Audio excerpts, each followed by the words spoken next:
Hi there, this is Amanda Frankel with Our Crafty Playdate, and I am adding a video specific to Barn Door, which I know is a retired set, but recently I was having a sale of my retired goods and someone was purchasing this, and I said, oh, I have a great pointer for you, but I could not find the video that I made about it. So I'm gonna make a quick video and I'm gonna disassemble my card to kind of clear it up. So bear with me here. This is the framelit set that comes with it, and a pointer here. You have these little pieces here. These are it's supposed to look like little wheels that go on the track. So these are the little wheels, and then this is the track itself up here, okay? These little wheels, what I would do if I were you is I would take them and attach them onto the Post-it part of a Post-it notepad. Hang on, let me see if I've got one. Yeah, I don't. Take it and, well, here, I do, sorry. Take it and stick them on a Post-it like this before you try to run them through. First of all, you can get them really close so you don't waste any of your very precious paper. Right? You just put a little piece there and run it through. But you can run this through on your Big Shot. I'm gonna cover her name here, but you can run this straight through on your Big Shot and cut out the two at once and then just leave them on here in your package. Because you don't wanna ever lose these little tiny pieces, and you're only ever gonna use them together at the same time. And also, if you're using a magnetic plate, you need to be careful because these will pop onto where the magnet is on the plate, and then they'll move off the paper you need. So this holds them in place, okay? So that's the first pointer. So I'm gonna put those back in there. The second pointer is, well, I'm just gonna start taking it apart for you. So this is the door. This framelit goes to the door here. And the wreath is here. So it cuts out everything with the flowers. You can stamp it. For example, I stamped the whole thing in green, then I did the little flowers in yellow and cut them out. Put these on a Post-it the same way to run it through, and then they don't jump around on you. And then you just stick them right on top of your wreath. And the same goes for the bow. If you want to do the wreath with the bow, like for Christmas, this is the wreath that has the bow on it. And then your bow is actually that piece right there.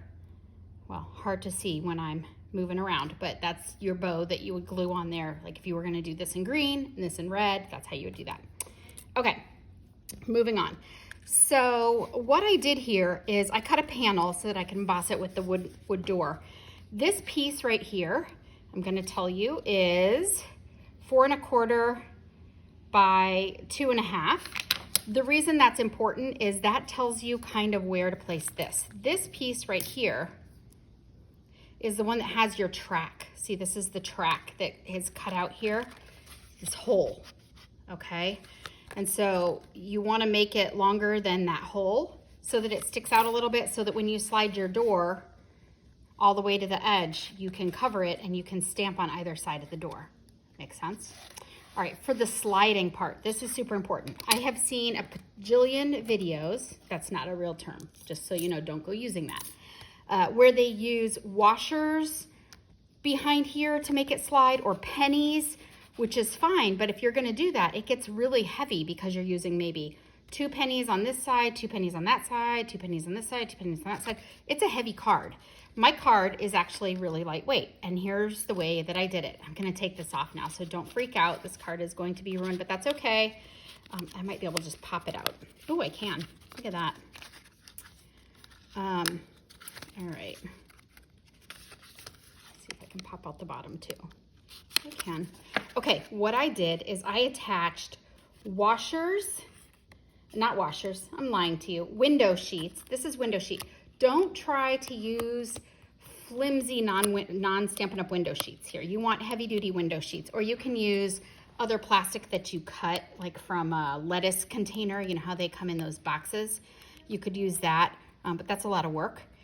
Don't try to use just overhead projector things for this because they're too flimsy and it doesn't really work. These window sheet pieces are, yeah, let me find the inches to help everybody out. 2 inches by 1/2 inch, so 2 by 1/2, and there are 2 per side. See, there's one here and there's one here, and you're gonna do them top and bottom. So you're gonna need 4 of those per door. And then you are going to use these. These are, see, this was what was stuck in the thing that I was telling the person who bought it. I've got treats for you.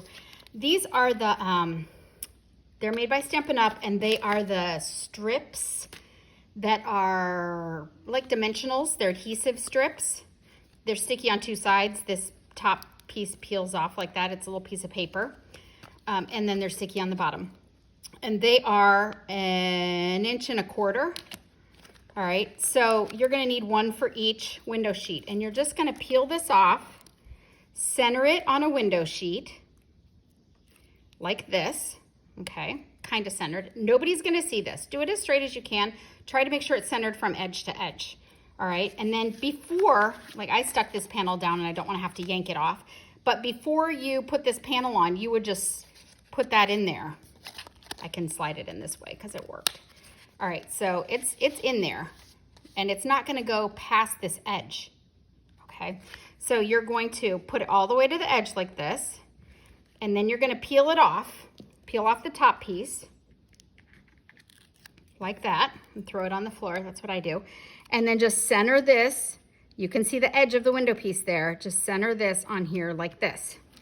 All right, now this is on here. You're gonna do the same thing to the bottom, and then when you go to do your door, you just make sure you're not putting your door on upside down. You just put a little bit of sticky strip here, or tear and tape, or like a tape adhesive. Don't try to use a snail or a runner, unless you have a really strong one, and the liquid glue doesn't dry really well. So try to use like a strip adhesive, not the dimensional kind, just the flat kind, just the tape. So put them both to one edge, put them both to the same edge, and then lay the door on. And the reason that you want to put them both to the edge like that is so that if you put it in the middle and you put it a little offside, your door will only open one way bigger than the other. So slide it all the way to the edge, this one all the way to the edge, just adhesive, glue your door on there, and then your door will slide back and forth, okay? I hope that that helped. And to the person who bought this from me, thank you very much. I appreciate it. I am sending you in your set here, I'm sending you these that I already have cut. I have a little stash of them, and also all of the little window sheet pieces that I had already cut, because I just put those right away in my stamp case, and I stored them in there so that the next time I wanted to use this, I would be able to not have to slow down, because you don't want to slow down. All right, that's all I've got for you today. If you don't have a Stampin' Up! Demonstrator, I would love to be yours. But if you do, that's great. Please support them right now. Things are tough. And I think that's it. If you have any other questions, though, you can email me at craftyplaydate@gmail.com. Thanks. Bye-bye.